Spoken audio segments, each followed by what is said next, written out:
Batting bowling fielding কোনো বিভাগেই টাইগাররা পাত্তা পেল না। দ্বিতীয় ওয়ানডেতেও হার এড়ানো গেল না। পছন্দের ফরম্যাটে খেলা বছরের শেষ সিরিজও হাতছাড়া। ব্যাটিং কিংবা বোলিং সব দিকে নতুন সাকিব অগ্নিঝরা। ব্যাটিং ইনিংসে টাইগারদের বলার মতো তানজিদ তামিমের দারুণ শুরুটা, আর শেষের দিকে তানজিম সাকিবের নন্দিত ইনিংস আর মাহমুদুল্লাহর পুরনো ধারা। এতটুকুতেই কোনো মতে 200 পেরিয়ে এবার ফিল্ডিং মিস আর বল হাতে খাপছাড়া। মাঝের সময়টাতে আবারও তানজিম সাকিব উইকেট তুলতে না পারলেও রান আটকেছেন। বুদ্ধিদীপ্ত বোলিং করেছেন, তার বাউন্স সামলাতে ব্র্যান্ডন কিং মাথায় লাগিয়েছেন। তবে নাহিদ রানার গতির ঝড় সামলাতে না পেরে 82 রানে প্যাভিলিয়নের পথ ধরেন। শেষের দিকে আফিফ হোসেন ধ্রুব একখানা উইকেট পেয়েছেন, তবে ম্যাচ ততক্ষণে হাতছাড়া। শেষের দিকে শাইহোপ আর রাদারফোর্ড জুটি ম্যাচটাকে নিয়ে যায় জয়ের বন্দরে। সহজ সমীকরণ মেলাবে, তাই ক্যারিবিয়ানদের চোখে মুখে জয়ের নেশা। বাংলাদেশের দেওয়া 228 রানের লক্ষ্যে ওয়েস্ট ইন্ডিজ ব্যাটিংয়ে। বোলিং ইনিংসের শুরুটা শরীফুলকে দিয়ে, তবে ওয়েস্ট ইন্ডিজের ব্যাটাররা মারমুখী ভঙ্গিতে। অপর প্রান্ত থেকে তানজিম সাকিব থ্রেড বোলার হিসেবে একেবারে বাউন্সার গতিতে ব্যাটারদেরকে ট্রাপে ফেলার চেষ্টা করছেন। পাওয়ার প্লেতে অধিনায়ক স্পিন ঘূর্ণি দেখিয়েছেন, তবুও উইকেটের দেখা পাননি। 10 ওভার শেষে ওরা 54 রানে কোনো উইকেট না হারিয়ে। দলীয় 100 পোজার আগেই উইন্ডিজ ব্যাটার ব্র্যান্ডন কিং অর্ধশতক পূর্ণ করেছে। ইভেন লুইসও সেই পথে, তবে নাহিদের বল ইভেন লুইসের অ্যাবডোমিনাল গার্ড স্পর্শ করে। এক ঝটকায় তিনিও শুয়ে পড়ে।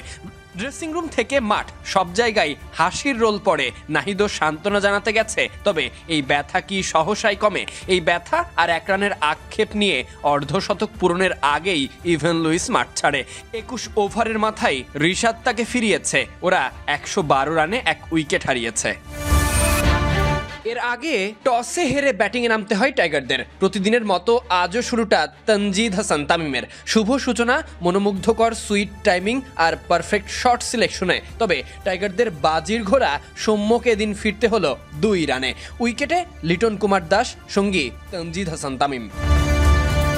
উইকেটে আসা লিটন ফিরলেন ক্যাচ তুলে, এরপর মেহেদী হাসান মিরাজ ফিরলেন পাওয়ার প্লের একেবারে শেষ মুহূর্তে। আর opener Tanzid Tamim power play শেষ করে তামিমের করা 46 রান ছিল দেখার মতো। বাকিদের রান ফোন ডিজিটের মতো। সৌম্য 2, লিটন 4, মেহেদী মিরাজ ওদের সবার থেকে কম। উইকেটে আফিফ আর মাহমুদুল্লাহ সেই পুরনো ছন্দে হাল ধরার অপেক্ষা। তবে পাওয়ার প্লের 10 ওভারে টাইগাররা উইকেট সামলাতেই দিশেহারা। ক্যারিবীয় পেসারদের সুইং সামলাতে মুখ থুবড়ে পড়ার অবস্থা। 64 রান তুলতে টাইগারদের নেই 4 উইকেট। ওরা অনুভব করলো 50 ওভার খেলার তাড়না, তাতে কোনো মতে 100 হলো। তবে আফিফ এবার তাড়াহুড়ো করে 29 বলে 24 রানে প্যাভিলিয়নের পথে। বাংলাদেশ 5 উইকেট হারিয়েছে। 18 ওভার 5 বলে 100 রান টাইগার্স স্কোরবোর্ডে। রান যখন 104, তখন উইকেটে আসা নতুন ব্যাটার জাকের আলী ফিরেছেন ব্যক্তিগত 3 রানে। রিশাদকে সঙ্গী করে মাহমুদুল্লাহ যেন সম্মান বাঁচাতে, তখন টেল এন্ডারদের উপরে ভরসা। রিশাদ ফিরলে তানজিম সাকিবকে নিয়ে মাহমুদুল্লাহর পথ চলা। তানজিম সাকিব মারলেন 86 মিটারের ছক্কা। এদিকে রিয়াদের অর্ধশতক পূর্ণ। হাঁটি হাঁটি পায়ে টাইগাররা 200 পেরোলো। সাকিব সুযোগ পেয়ে প্রতিভার জানান দিল। 8ম উইকেটে রেকর্ড গড়ে সাকিব মাহমুদুল্লাহ সর্বোচ্চ রানের জুটি হলো। সাকিবের বিদায়ে হতাশা বাড়লেও বাংলাদেশ সম্মানজনক স্কোর বোর্ডে তুলল।